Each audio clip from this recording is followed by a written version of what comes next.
টিকিটে চিন্তা করতে করতে তুই পাগল হয়ে গেলি।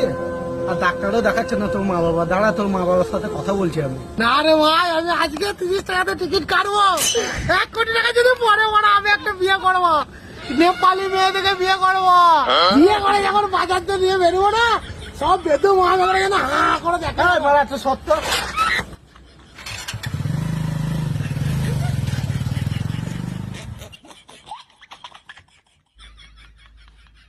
আজ মারা একবার 30 টাকাতে টিকিট কাটবো, যদি 600 টাকা পড়ে।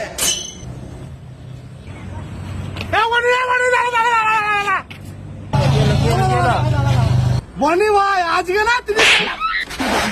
শালা বেতো মানি করে লটারি টিকিটের চিন্তা করে ব্রেনে টিউমার হয়ে গেছে মারা। আমি পারি না আর পারি না, আমি কেন মরি না।